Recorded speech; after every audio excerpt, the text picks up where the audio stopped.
I wanted to relax at my lakeside house, but my son was already there with his family and friends. He shouted, "What's this stupid leech doing here? Get the hell out." I just smiled and said, "All right, I'll go." But what I did after that turned his life into a living hell. I'm glad you're here.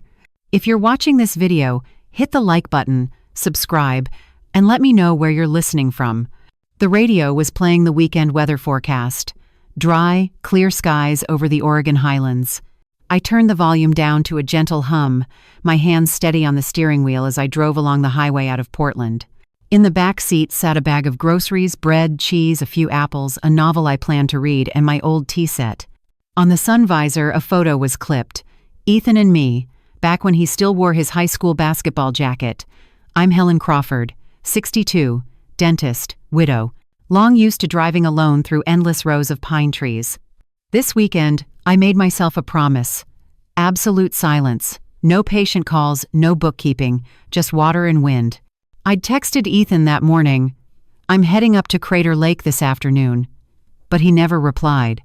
I brushed it off, telling myself he was probably busy. The road sloped gently upward. The lake would appear after one last curve. Everything about this place reminded me it was one of the few quiet corners of my life still left. Dusk fell quickly as I turned onto the dirt road leading to the porch. From a distance, the porch light glared a harsh yellow. 3 cars were parked crookedly by the steps, an old pickup, a silver sedan, and a dark SUV. Bass thumped through the air. The wind carried the smell of cigarette smoke and barbecue sauce. I hit the brakes, checked my maintenance schedule on the phone, no appointments, no permission granted for anyone to be here this weekend. I rolled down the window. Laughter, high-pitched, sharp. Then the clink of glasses. A twinge of unease tightened in my chest. I turned off the engine, picked up the grocery bag. My hand froze on the doorknob. The key turned. The latch clicked softly. The door opened. Chaos filled the living room, beer cans rolling on the carpet, open pizza boxes, jackets slung over chairs, dry mud stamped across the hardwood floor. The kitchen light was a harsh white. Vanessa stood by the counter, holding a crimson cocktail, her hair blown out, lipstick thick and glossy. 3 of her friends were laughing, one of them shaking a cocktail mixer like a showman. Ethan stepped out from the kitchen, a towel in his hand. Our eyes met just for a second before he looked away, pretending not to know me. I set the grocery bag down on the chair and said quietly, "Turn the music down for me." Vanessa didn't look at me, she just tilted her head toward someone nearby. "This is our weekend, Helen. We already made plans with Ethan." Her voice was cool, businesslike, like she was reading a policy. Ethan wiped the counter and cleared his throat. "Mom, you should respect our plans. I told you we were using the house this weekend. You didn't answer my text," I said evenly. "If there's been a mix-up, we can reschedule. Turn off the music so we can talk." Vanessa set her glass down with a sharp clink. "There's no mix-up. My guest just got here. Everyone, keep going." She waved a hand, and a man immediately carried the speaker out to the porch and turned the volume up. The floor vibrated faintly. The air shifted defiant now. She was the hostess, and I was the uninvited guest. I looked at Ethan. He avoided my gaze, pressing his lips together. "Mom, please, just this time. You could have given us notice." "I did," I said, my voice steady. "And this is my house." A woman I didn't know laughed from the couch. "Ownership's a flexible concept, isn't it?" A few others chuckled. Vanessa half turned, eyes narrowing. "Paperwork's just paperwork. Sooner or later, it'll all belong to Ethan and me anyway, old lady." Ethan cleared his throat again, glancing at his friends. "Mom, I told you not to drop by unannounced." "I did say that." I didn't argue. I picked up the grocery bag. "All right," I said. My voice didn't sound like mine anymore. "I'll go. But make sure everything's spotless before you leave." Vanessa arched a brow, her smile thin as a blade. "Relax. We know how to have fun without wrecking the place." A can rolled and clattered somewhere. Laughter followed. I turned away. The door closed behind me. The music drowned out the wind. Cold crept up my ankles from the porch steps. I walked past the 3 cars, inhaling the scent of pine, trying to wash away the sticky trace of liquor on my wrist. In the car, I sat still for a moment, staring at the dark lake black as cooled coal. "All right then," I muttered, fastening my seatbelt. "If I'm being driven out of my own home, I'll let the house speak for me." I started the engine and pulled away. The porch light still burned, harsh and yellow. Shadows moved behind the curtains. Laughter trailed after me long and thin, like a rope tightening around my chest. Night in Portland began with the sound of keys brushing against the metal hook rack by the door. I switched on the kitchen light. The polished wooden table glowed with a thin streak of gold. The kettle clicked softly as it heated. I set my notebook down. On the table, I spread out each stack of papers: credit card statements, wire transfer receipts, invoices marked with notes in blue ink. I turned over an old photograph tucked inside an envelope, the wedding picture of Ethan and Vanessa. I remembered the day it was taken. A chair reserved in the front row for the departed, my husband's name written on a small card, a simple wreath beside it. He died young, a road accident so sudden that even after all these years, decades now, I still haven't quite adjusted to his absence. At the funeral, Ethan had held my hand tightly, the veins on his young knuckles standing out. That day, I promised myself I'd give him everything a father would have. I sipped my tea and pulled the papers closer. Wedding expenses $25,000, paid in 3 installments, itemized, venue deposit, photography service, live band. I remembered Vanessa sending me a floral palette, adding a note. "We should upgrade the package so the photos match our class." I'd nodded back then. Rent $18,000 over 12 months. Note. Helping while changing jobs. Vanessa's car $12,000, paid in installments. I co-signed because her credit score wasn't high enough. Emergency fund $10,000, joint account, promise, only for emergencies. I paused at the last sheet, Ethan's graduation card. He stood on the school lawn in his cap and gown, sunlight glinting off his forehead. At dinner that night, at the steakhouse by the Willamette River, he'd said, "I'll take care of you someday, Mom. You can rest." I'd smiled and told him to just study hard and be a good man. I'd kept that promise of his, like people keep a lucky stone in their pocket, small but weighty.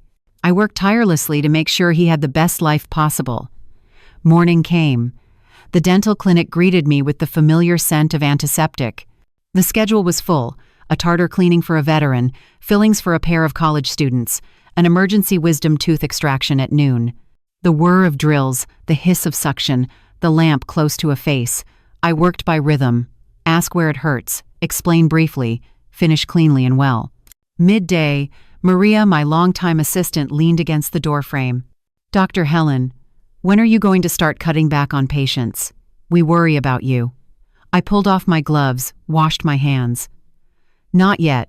I still have things to take care of." Maria frowned. "But why? What are you working toward? When will you rest?" I dried my hands and said quietly, "When everything's where it's supposed to be."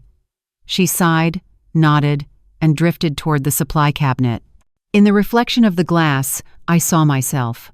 White coat, hair silvering at the temples, eyes still sharp. At the end of the day, I stopped by the storage room, checking the new delivery myself just to be sure. I don't like surprises. Yesterday was enough. A dinner at the lakeside house surfaced in my mind like something rising from underwater. Vanessa had both hands on the table, scanning the living room. "The furniture here, it's outdated. This wood tone feels heavy. If we repaint it white, add a few modern hanging lights, it'll look much better." I said, "This house is meant for rest. I prefer things to stay simple." She smirked. "Simple's fine, but taste still matters." I compromised on a new rug and lighter curtains, but when it came to my husband's old rocking chair, I kept it. Vanessa glanced at it, swallowing whatever she'd meant to say. Ethan sat between us, silent, eyes on the lake. Maybe he just wanted the moment to pass, didn't want to take sides. That night, back in my room, I opened the drawer and looked again at their wedding photo. Vanessa radiant in the center of the frame. I wanted to believe this was an expanded family, but it was hard, too hard, because she and I never thought on the same plane. Then the auto transfers began appearing steady, month after month, far longer than planned. A missed payment here and there, always covered by me, until it became habit. I dragged the cursor to the latest month, still going strong. I wrote in my notebook, Creating dependence. Next column. Helping toward independence. Blank.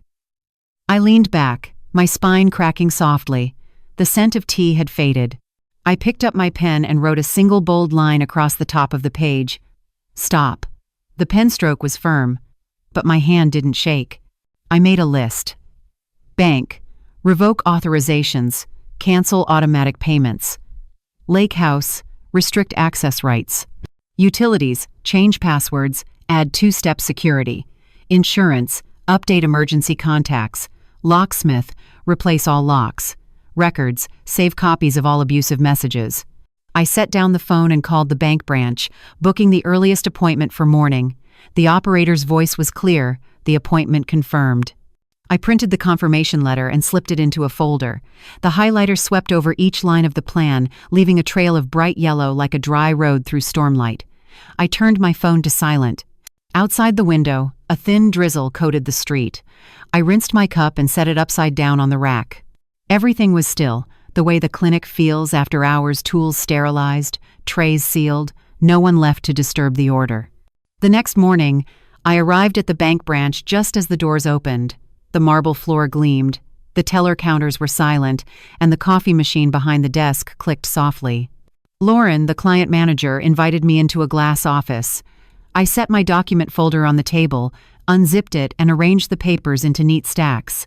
I want to terminate all authorizations connected to Ethan Crawford, I said, my voice firm, and revoke his access to the Joint Emergency Fund. Lauren nodded and began typing. You'd like to keep the accounts open but change the access permissions, correct? That's right, and cancel all automatic payments, the rent transfers to Ethan's landlord, and the car installment plan under Vanessa's name. She printed a stack of forms. Please sign here and here. We'll process everything today. I signed each page carefully, checking account numbers and payment details, not a single box left unchecked. I'd also like to set up new transaction alerts, I said.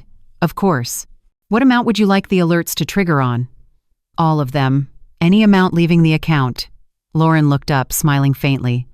Thorough, the bank can send notification letters to the previous beneficiaries if you'd like. I'll handle that myself. I capped my pen and slipped it into my purse. The room stayed quiet except for the printer feeding out the last sheet. All done for today, Mrs. Crawford, Lauren said, offering her hand. If you ever need to restore anything... I won't, I said, tightening my grip once before standing up. In the car, I opened my to-do list. Next item, insurance and utilities. I parked and called the regional electric company serving Crater Lake. I'm the homeowner on Rim Road. I need to change my account password and set up a security code. I read off the contract number, verified my ID. The representative walked me through each step. I chose a passphrase only I would remember.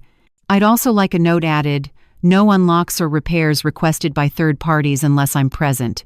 Confirmed, ma'am, came the calm reply on the other end. I called the water company, then the internet provider. The procedure repeated itself, but I moved slowly, reviewing every sentence in the confirmation emails. I requested an additional line in the records. Do not accept service change requests from anyone else, including family members. Finally, the homeowner's insurance company. I need to update my contact list, retain only the primary, remove all secondary contacts. If anyone calls requesting a property inspection, proceed only after I verify with my security code. Updated, the representative said, the clatter of her keyboard pausing. Would you like to add a window sensor system to your coverage package? I'll install it myself. Please send me a list of certified partners you recommend. The email arrived a minute later. I start it. By afternoon, the road to Crater Lake stretched under my tires again. The sky was clear, the water a deep blue, the pine tops whispering in the wind. I met the locksmith at the house, a middle-aged man, sleeves rolled up, tool case slung over his shoulder. I need everything replaced, I said, unlocking the gate. Front door, back door, storage shed, and the backyard gate. Install electronic locks with keypads and backup keys. No problem, he said crisply. The drill hummed low, metal shavings scattered, the faint scent of lubricant hung in the air. I stood on the porch, watching the lake. The wind rose, cold and bracing. The locksmith removed the old locks, dropping them into a plastic bag. Would you like to keep these? No. Please dispose of them. All right. He handed me the new keys sealed in an envelope and explained, 4 to 8-digit code. You can set temporary guest codes and delete them later. I opened the doorbell camera app, entered the admin panel, and changed all login credentials. I disabled every secondary account ever issued and turned on two-step verification. The screen displayed a message, 1 administrator remaining. When the last lock clicked neatly into place, the locksmith wiped his hands and handed me the warranty card. I'll send the invoice directly to your email. Thank you. I'll pay by card. I swiped it through his mobile reader, the beep confirming the charge. He nodded, got into his van, leaving behind the faint smell of metal and the sense that the doorframe itself had tightened. The house was silent, as if no one had ever crossed its threshold. I put on gloves and began to clean, one item at a time, beer cans into the trash bag, pizza boxes folded, dirty towels gathered in the basket. There was a small burn mark on the porch rail, probably from a cigarette. I took a photo and noted, repaint. A broken glass was wedged beneath a chair. I pulled it out and swept the shards into the dustpan. The tiny clink sounded like soft rain on sand. The curtains still smelled faintly of perfume and smoke. I took them down, rolled them up, set them aside for washing. From the cabinet, I retrieved the family photo frame, the one that had been turned face down last time, and locked it in a drawer. On the mantel, I placed a new frame instead. A picture of me alone by the lake, the sky pale and cold, my eyes neither sad nor glad. The room suddenly felt larger, cleaner, quieter, in perfect order once more. The phone rang at noon, just as I was washing my hands after a filling procedure. Ethan's name lit up the screen. I dried my hands and answered. The landlord just taped a past due notice on the door, he said sharply, his voice strung tight. You need to restart the payments. Must have been a bank error. I stopped them all, I said, leaning against the stainless steel counter, watching the last beads of water slide down the sink. Because you've lost every bit of respect for me. What? His tone rose. You can't just cut me off like that. I told you, I've heard enough. No need to say more. I hung up cleanly before he could spit out another word. The only sound left in the room was the low hum of the fan. 5 minutes later, the storm hit. Messages from Vanessa poured in long paragraphs written like a speech. Did you forget who took care of Ethan when he was sick? Family means you don't turn your back. All you care about is your money. You never think about anyone's feelings. She attached photos from old gatherings, bright restaurant lights, raised glasses, laughing friends as if to show off her network. I took screenshots, filed them under a folder labeled Records, then turned my phone to silent. Not a single reply. By late afternoon, the fallout began. People once tangled up with Ethan and Vanessa went quiet. A mutual friend who used to beg to borrow my car now sent only a half-hearted thanks. My phone showed a missed call from a finance office. The voicemail said, reminder of upcoming car payment. Attached was an email they'd sent to Vanessa. Late fees will accrue starting today. I didn't interfere. I just saved it. That night, Ethan texted, picked up extra shifts, might make it. Then another. Probably just need your help for a week. I turned off the screen. Inside me, there wasn't a trace of pity or worry, just the quiet knowing that this was something he needed to live through. The next morning, Maria handed me a cup of coffee before opening hours. You okay? She asked softly. I nodded. From the waiting room came the laughter of children. The smell of antiseptic was sharp as a needle. I lowered the mirror and listened inward to the silence inside me, where there were no more excuses left. The eviction notice arrived midweek. Ethan sent a photo of the letter, terse and official. Per city ordinance, full payment required within 7 days or legal proceedings will begin.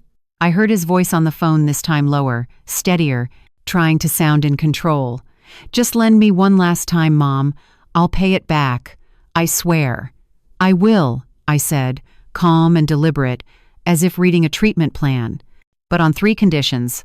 1. Respect no more insults, no blame. 2. Therapy, see a professional regularly, send me proof. 3. Financial transparency. Weekly expense reports. Nothing hidden. There was a pause on the line. You're overreacting, he snapped. This whole thing's just a misunderstanding. Then no, not a single dollar, I said flatly. I'm not a child for you to control. His voice cracked, and then he hung up. I set the phone down on the tray. In that moment, I realized my hands were perfectly still. By the weekend, I saw the two of them packing through photos that drifted across social media, posted by a mutual friend, the coffee table listed for sale cheap, the bookshelf stacked into cardboard boxes, the scratched leather couch dragged into the parking lot. Vanessa wore a baseball cap and dark glasses, her mouth wide as she barked orders.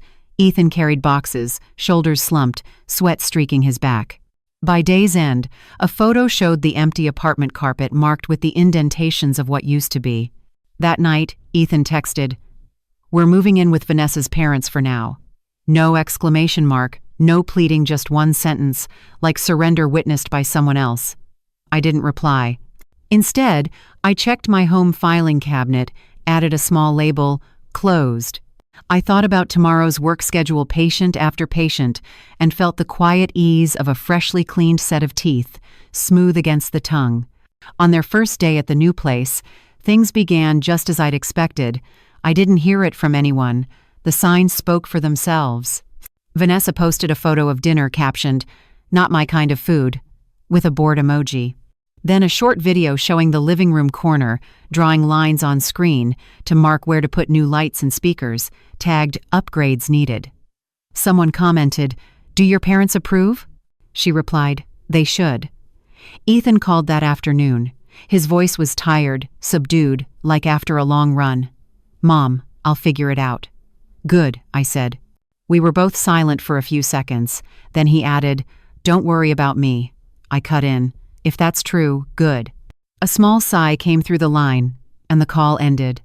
Vanessa's parents' house sat in a quiet suburb, freshly trimmed lawn, a wind chime on the porch, tinkling softly. I knew this from the photos Vanessa posted right after they moved in.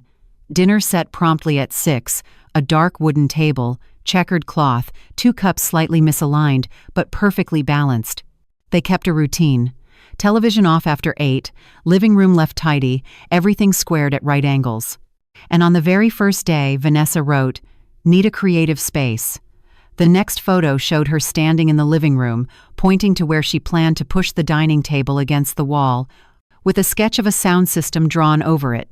Underneath, her mother had commented, "Your father needs rest in the evenings. Don't play loud music." Vanessa replied with a rolling eyes emoji.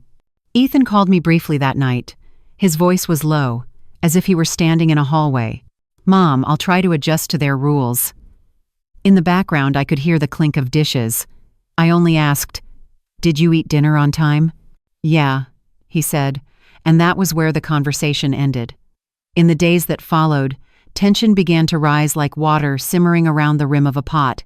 Vanessa posted, "Food's too bland," tagged her mother, and demanded to cook for her own taste. In the photo, the sink overflowed with dishes, the drain sluggish, neon light gleaming off a film of grease. Ethan went job hunting, returning late each night, quietly taking out the trash, wiping down the counter, tightening the loose cabinet hinges. A neighbor left a note, "Please keep noise down after 8 p.m. Vanessa photographed it, pinned it to the wall like a trophy, captioned, "A little music never hurt anyone." The real clash came on a rainy evening. I knew because fragments of messages started arriving near midnight, broken, uneven, like the pulse of a startled heart. A few hours earlier, Vanessa had streamed a short live video. The frame shook. She was saying she needed a more aesthetic livestream corner. Her father's old armchair appeared in the background, one of those high-backed, dark leather chairs with wooden arms, the kind I'd seen in Portland thrift stores, cracked and worn. Vanessa wanted it moved closer to the window. Ethan's text came in pieces. She told her dad to pull it a little more. Then, he hurt his back. Followed by, she didn't like the placement. Made him move it again. I pictured it, the older man stiffening his shoulders, drawing a long breath. Vanessa's mother nearby, one hand clutching her chest, her voice a mix of worry and anger. Vanessa clicking her tongue, saying something about outdated lifestyles that froze the whole room. I wanted to send Ethan just one line, "Stop." But I didn't. I was no longer the person who stormed into rooms to put out everyone else's fires. The night stretched further with the sound of breaking. Ethan called, breathing hard. She smashed the remote. Plastic everywhere. Her parents said if we can't follow the rules, we can leave. I heard footsteps across wood, the rustle of plastic bags, cabinet doors slamming. I tried to calm her down, he added, as if placing one small stone on a scale. What did you say to her? I asked. I told her to pause the rearranging. She said I'm spineless, that I can't even earn enough. His voice dropped hoarse. I see, I said quietly. But that's your household. You'll have to handle it yourself. I hung up. For that brief moment, I knew I was doing the right thing, letting grown people manage their own home. The next day, Vanessa's posts took a moral tone. Living together requires mutual respect. But the photo was of a sink full of dirty dishes, sharp as a pointed blade. I didn't comment. I just scrolled past. By noon, Ethan sent me another photo, a stack of papers pulled from Vanessa's mother's filing cabinet, meant to prove they'd contributed to household expenses, utility bills, grocery receipts. On the table beside them, an envelope was slightly open. Inside were printouts of large purchase invoices and email confirmations. A familiar name jumped out at me, the joint emergency fund I'd once opened. The dates matched exactly with the times Vanessa had called urgent situations. Ethan's message followed 2 minutes later. Mom, I saw our account name on those receipts. The charges, they're not for hospital visits or emergencies. They're for furniture, parties, camera gear. I didn't prompt or lecture. I only asked, did you keep copies? I took photos, he said after a pause. Then quieter, Mom, maybe. I didn't look closely before. Then look closely now, I wrote. Tonight, wait until she's asleep. Go through the old phone. Check the timestamps. Don't argue while it's hot. A thumbs up emoji appeared. A few minutes later, one final line. I understand. That night, I hardly slept. The phone lay face down on the nightstand, vibrating softly every few minutes. Ethan sent screenshots, transaction confirmations from the old emergency fund, dates matching exactly with the urgent situations Vanessa had once mentioned. Next came photos of receipts from her email inbox, camera equipment, decorative lights, party fees. His message read, no hospitals, no emergencies. I replied only, gather everything and wait. A while later, another photo arrived, a new folder he'd created, each file numbered. I'll print a few copies, he wrote. I pictured him sitting in a dark room, the printer humming quietly, the blue glow of his phone lighting the wall. Across the city, I could hear the clock ticking in my head, each second dripping like water in a sterilization sink. The next morning, Vanessa's parents' house was silent, but the air felt tight. I knew from the stray messages Ethan sent. A photo of the breakfast table, 2 plates of eggs, a pot of coffee. Vanessa's mother sitting upright, eyes fixed on her hands. Her father lifting a small piece of toast, then setting it down again. Ethan placed the stack of papers on the table.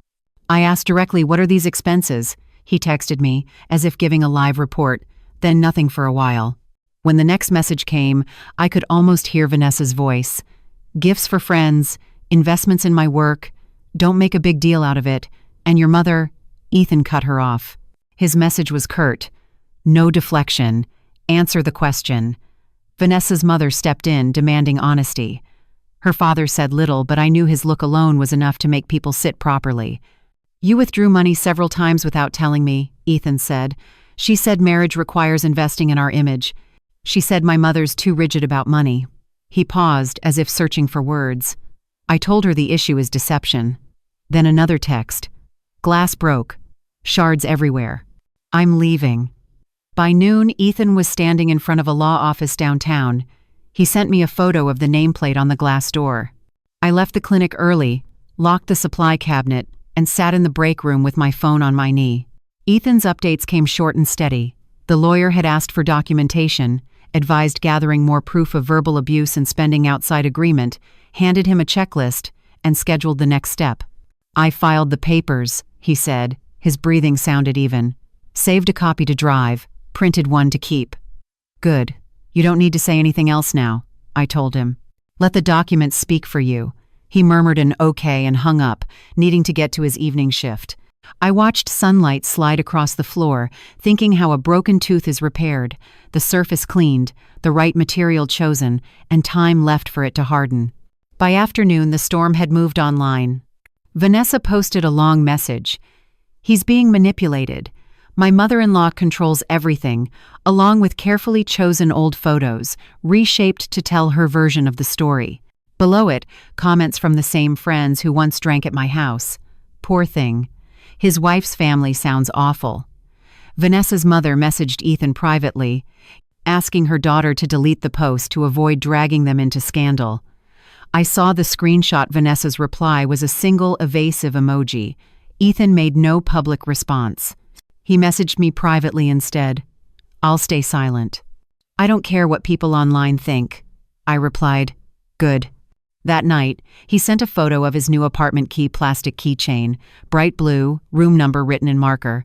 His backpack sat at the foot of a folded bed, the yellow lamp pouring light across half the wall. I'll be able to sleep, he wrote. Work starts early tomorrow. I typed, when you have time. The old cafe. We'll talk. My message showed, read. No emoji, no extra words. When I turned off the light, the phone buzzed again, a text from an unknown number, a single line, we're not done. The sender's name was Vanessa. I set the phone down and didn't open it. Silence, after all, is still the most precise answer to noise. Ethan's apartment was half the size of a garage. I knew because he sent me 2 photos. A fold-up bed pushed against the wall, an old wooden table with a chipped corner, a single yellow lamp pouring light onto the vinyl floor. On the wall he had taped a handwritten note in marker, 3 months' work, save, therapy. Below it, a small square for checking off each week. Looking closely, I saw the first box already marked. The message beneath it was brief, starting from the bottom. That afternoon, I stopped by the clinic early to reorganize the instrument trays. My phone buzzed. Old friend invited me to a bar, Ethan texted. Then came a photo of a declined call screen. I refused contact. I typed back, good. Just focus on what matters. A week later, he told me he'd been hired as a customer service rep at a call center. Evening shift, he said in a short call. The team lead Mark said if I can keep a steady overtime rhythm, there might be a raise. I could hear typing in the background, voices calling across the room. In the evenings, he took a communication skills class at the community center. By the end of the day, he'd send a photo of his notebook, the expenses column neatly itemized, rent, food, bus pass, plus and minus signs clear as ledgers. At the bottom, a firm line of handwriting, goal, pay off credit card in 3 months. I didn't gush or praise. I only replied, keep at it. His first therapy session was Thursday night. Ethan stepped out of his apartment, standing under a maple tree as the Portland air hung damp with mist. I talked to the therapist about feeling inferior, he said evenly. About pretending to be fine around friends. About the time I went along with Vanessa just so I wouldn't look weak. He took a breath. She told me before reacting, count to 5. Write that down, I said. Read it each night. You'll remember it longer. I will, he replied. I want to stop defending people just so I don't feel small. Start by defending your own boundaries, I said. That's the foundation. We met at the old cafe that Sunday morning, a corner shop with glass windows facing a row of trees. I arrived on time. Ethan was already there, wearing a canvas jacket, eyes tired but bright. We ordered 2 black coffees.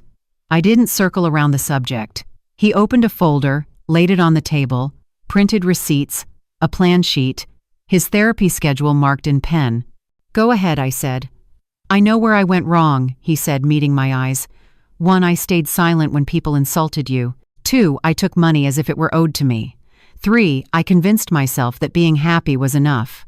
I stayed quiet, letting him go on. Drinking, pressure, pride, none of those are excuses. We sat in silence for a few seconds.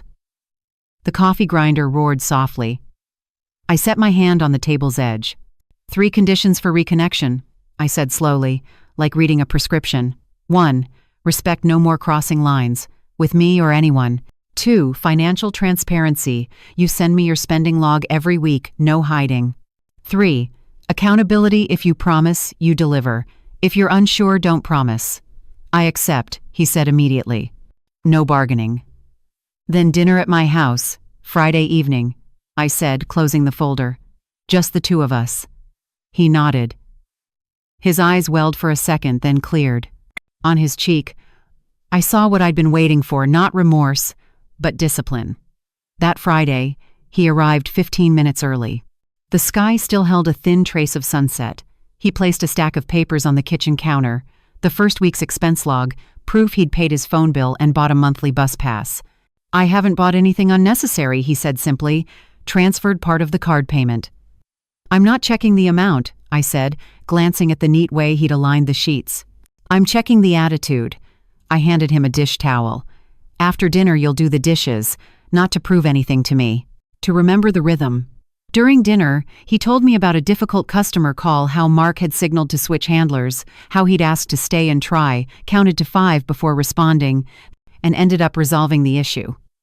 When he washed the dishes, the water ran steady. I stood in the kitchen doorway looking out at the backyard. Everything was ordinary in the best possible way. No fireworks, no long apologies, just an adult doing his part. That night, while I was folding towels, Ethan's phone rang on the table. An unfamiliar number. He looked at me, hesitated, then hit decline. A minute later, his voicemail notification blinked. He played it on low volume. Vanessa's voice, hoarse, hurried. "Ethan, please meet me. Just 10 minutes. I've thought it over. I need to talk face to face." He turned it off and set the phone face down. "I already changed my number," he said. "No idea how she still got it." "It doesn't matter how she did," I said. "What matters is how you choose to respond." He nodded, offering no defense. I saw his shoulders drop a little, as if one stone had finally rolled off his back. I poured more water into the kettle. It hissed softly, the sound of calm returning. The drizzle was thick as fog, beating on the eaves of the apartment complex. I opened the door a crack after the third knock. Vanessa stood there, dark coat, hair tangled, eyes hollow with the gray fatigue of someone who hadn't slept in days. "Is Ethan here?" she asked, peering over my shoulder, her voice trembling. I shook my head. "He's gone to work the early shift." "Please tell him to give me 10 minutes, she said, gripping the strap of her bag. "I'll change. I've enrolled in a skills class. Ethan appeared at the top of the stairs, lunch bag in hand, rain soaking his jacket. He stopped a few feet from the door. "Say it quick," he said. "Give me another chance. I've cut ties with that crowd, deleted my social media.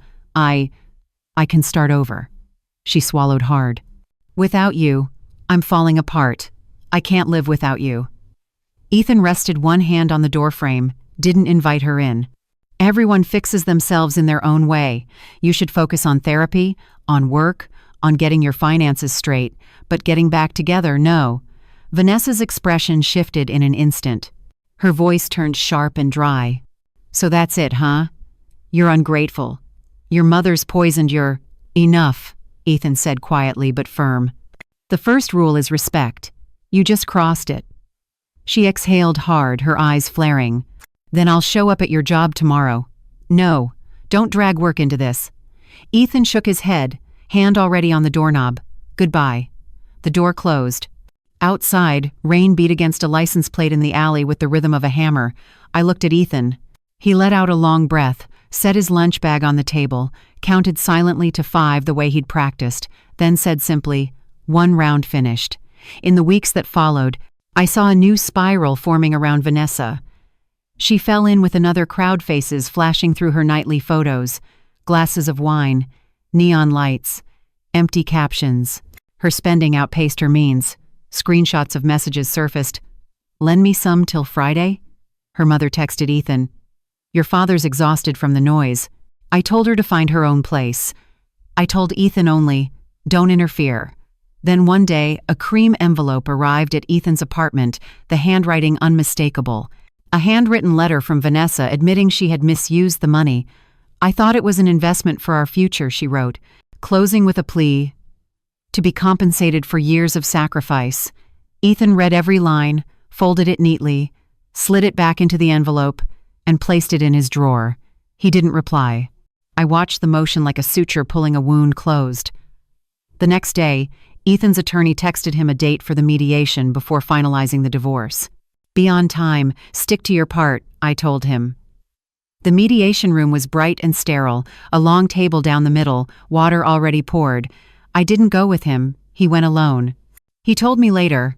Vanessa arrived a few minutes late, coat over her shoulders, eyes avoiding the light. The moderator read the ground rules in a calm, even tone. Ethan requested a clean separation, no property disputes, since most of it had been gifts from me. I don't want to hold on to anything, he said. I just want to finish this properly. Vanessa asked for transitional support. The lawyer asked on what grounds. She spoke about building a shared image, about lost opportunities. Ethan repeated, I don't agree. The record noted, no supplemental agreement reached. In the hallway afterward, Vanessa leaned against the wall, clutching her bag. Ethan walked past her without turning back. No words left that could change anything.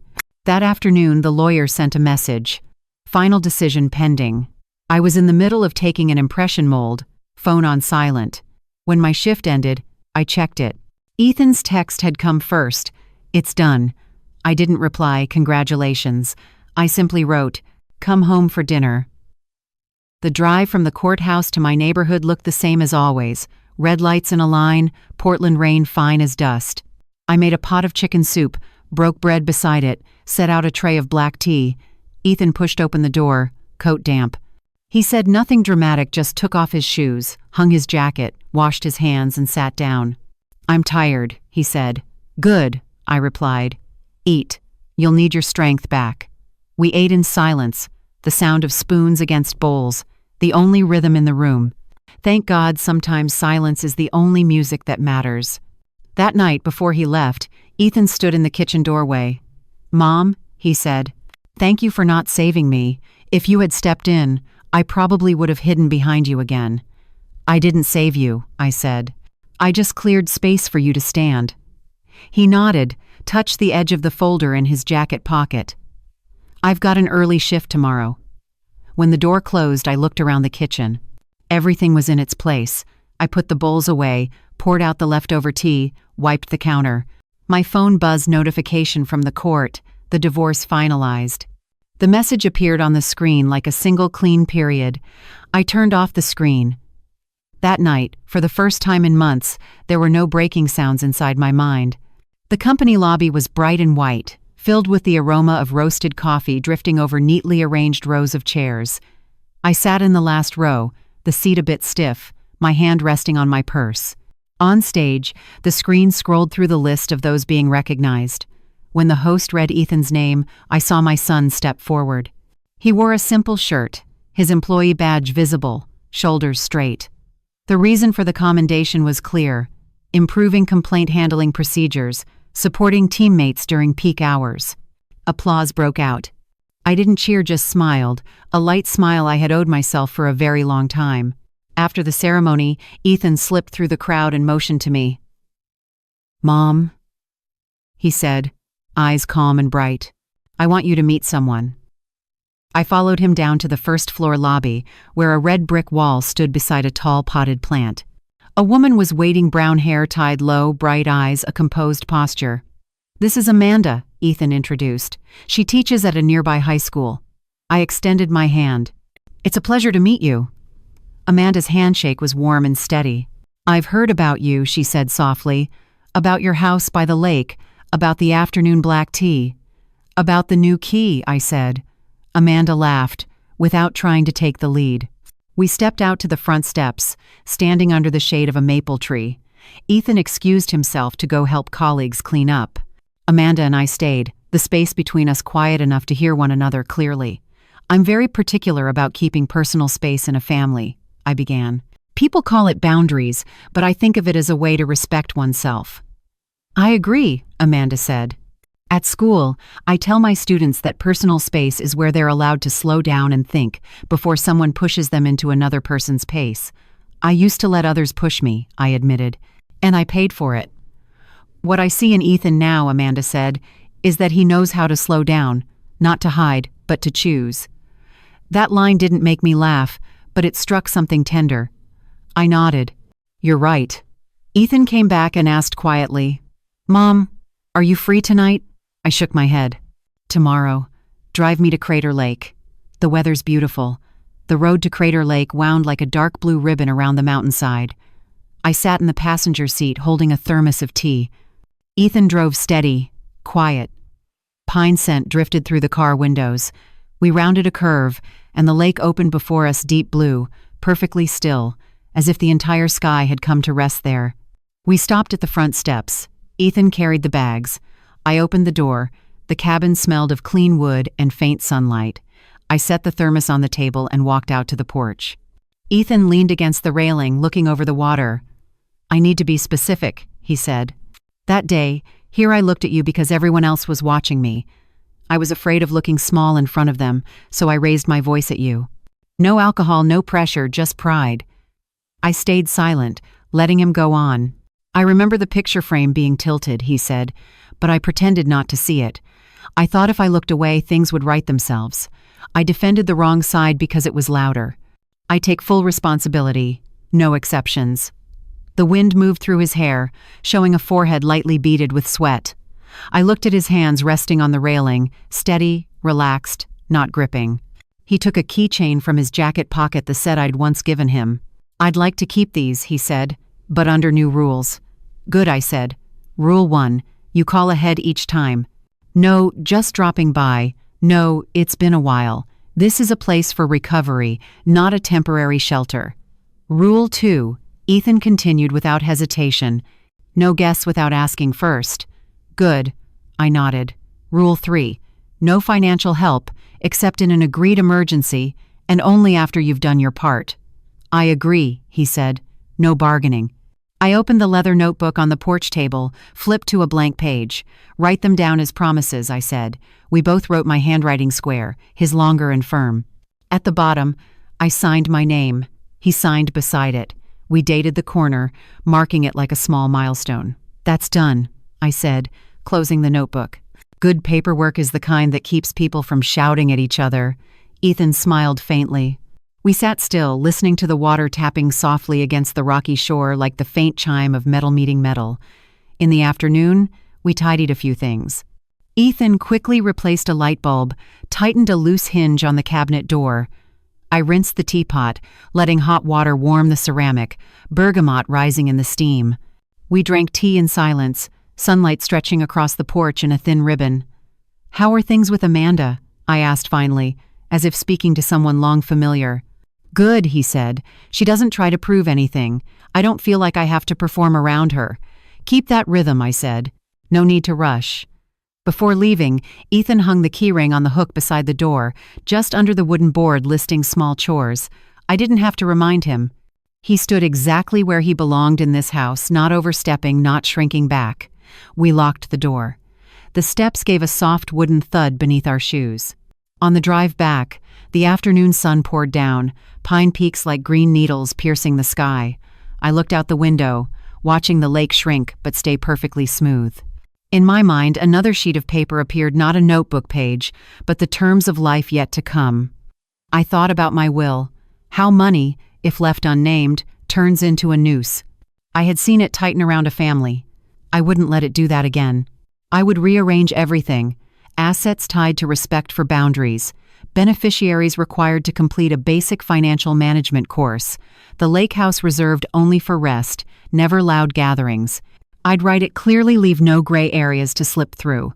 Because kindness, when it's vague, becomes the shortcut to injustice. Ethan turned on the radio instrumental music. Low. We crossed a bridge. I said, half to him, half to myself, "All right, everything's back where it belongs."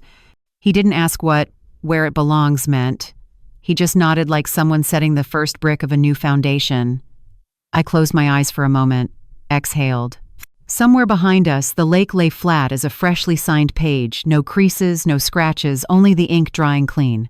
As we reached the edge of Portland, my phone buzzed in my pocket, a message from my legal advisor. "Are you free tomorrow to update the documents?" I typed back one word. "Yes." In my mind, small lines took shape: conditions, signatures, keys. I smiled to myself. It was time to write it down so that money would no longer be a noose, but a safety line tied to something clear and right. The legal advisor's office looked out over a rain-slick street in Portland. A court calendar for the week hung on the wall. The wooden desk was so clean you could see the reflection of a glass of water. I sat across from her and placed the folder on the desk. We're updating the will, I said. I want everything spelled out clearly. Assets can only be inherited if the recipient completes a basic personal finance course and holds certification. And they must sign a pledge to respect family boundaries. She nodded, fingers tapping slowly on the keyboard. The clause about boundaries, how specific would you like that to be? I have a list, I said, pulling out a sheet of paper lined with bullet points. No using assets for showing off or funding a noisy lifestyle. No making others pay for reckless decisions. And a separate section for the house by the lake. I'm listening. The house at Crater Lake is for rest only for reading, walking, meditation. No loud parties, no speakers, no large gatherings without notice. Any violation results in immediate and permanent loss of access. I paused. I want the wording tight enough that it doesn't invite debate. She printed a draft and slid it toward me. We could write, use rights are conditional upon maintaining quiet use of the property, and add a clarifying clause. The sole owner retains final authority on all decisions. One more section, I said. Support categories, education, healthcare, job training, everything else, luxury, vanity, no. The cursor blinked, then stopped. Would you like beneficiaries to read and sign acknowledgement of understanding before it takes effect? Yes, I said. No signature, no access to assent. She closed the laptop and gave a brief smile. You're turning money into a tool for discipline, not a chain of dependence. I just want it to stay in its proper place. I signed. The ink dried fast clean as a single note marking an ending. The next day, I drove up to Crater Lake. The sky was clear, the air light. The house greeted me with the smell of dry wood and a silence that seemed to breathe. I set the folder on the wooden table, took out a lined sheet of paper. The fountain pen lay straight beside a freshly warmed teapot. For Ethan, I wrote first, then paused to listen to my own breath. And for those who may come after. I wrote briefly about the lesson our family had paid for. That respect isn't a slogan. It's knowing when to put your hand over your own mouth and open your ears for a long while. I wrote that boundaries aren't cold borders but tidy fences that let a garden thrive. When you're hurt, don't throw words like stones, speak with a sentence that begins, I feel, put your needs on the table, not the knife. I listed 2 columns, the things I will always be willing to support: tuition, learning tools, hospital fees, therapy so long as the recipient walks beside the effort and shares the responsibility. And the things I won't: flashy purchases, loud gatherings, anything bought to impress others instead of improving oneself. I wrote a separate paragraph for the house. This house exists for recovery. Don't turn it into a stage. Read on the porch, walk the shore, listen to the water. If you bring in noise louder than an old person's heartbeat, the house will turn its back. I wrote about Ethan. You've learned to stand on your own 2 feet. I see that. If you forget, read the pages you signed. If you remember, sit quietly for 5 minutes facing the lake.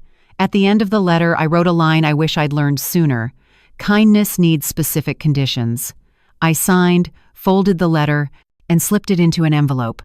From the folder, I took the new will, clipped them together, and placed both into a locked drawer. The soft click of the lock sounded like a box ceiling perfectly shut. Dawn arrived as mist crept down the slopes. I opened the window. The cold air touched my skin. On the porch, the rocking chair Ethan had tightened creaked gently as I sat down. The teapot was within reach. The lake lay flat as unwritten paper, then slowly gathered the first traces of light. I drew a deep breath, chest warm, head light, as if it had finally found the right pillow. In that vast quiet, an old voice inside me whispered again, "Protect more." It sounded like habit, like a shortcut that had worn me out before. I looked straight at the water and let the voice drift away. Protection isn't wrong, but from now on, I'll only protect what deserves to grow, not what refuses to move.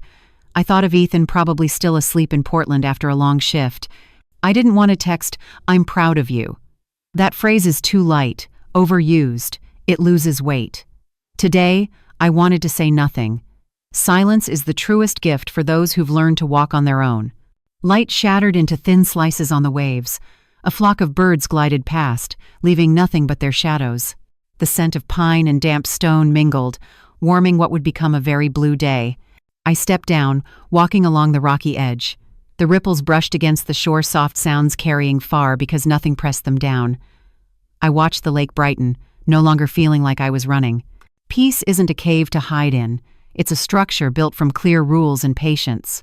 When you set the right boundaries, the water settles on its own. Back on the porch, I hung the new key on the hook beside the note that read, "This place is for healing." I touched the edge of the paper like tracing a scar that had already closed. Behind me, the house breathed evenly. In front of me, the lake had nothing left to prove. I picked up my bag, locked the door once more, an unnecessary gesture, but one that granted peace of mind. Then I left. Each step drew a soft sigh from the wood. Each breath felt like another door quietly closing. I knew that when I returned, the key would still hang there. The note would still be there, and I, if ever I forgot, would only need to sit in that rocking chair and look at the water. It would remind me that peace doesn't come from running away, but from the patience to lay each boundary in its rightful place. The story you've just heard is fictional, but every breath, every choice in it touches something real. A truth about life, where kindness alone isn't enough to save us, and silence can sometimes be the first step toward freedom. Names and details have been changed to protect those who may be recognized. We tell this story not to condemn, but to remind. Boundaries aren't cruelty. They're the only way to preserve dignity when relationships go off course. Some mothers don't take revenge with knives, but with discipline, the kind that makes even the storm stop at their doorstep. If you've ever had to choose between love and self-respect, remember this. Love cannot exist without limits. And if you believe that clarity is the highest form of courage in any tragedy, share this video so more people understand that letting go is sometimes the only way to save what's still whole. Don't forget to subscribe. Here, every story is a scar retold about those who dared to say enough, and through their silence, taught the world what respect truly means. On the final screen, we leave you with 2 more stories about boundaries, freedom, and the women who needed no one to save them because they rewrote their own endings. I promise you won't be able to look away.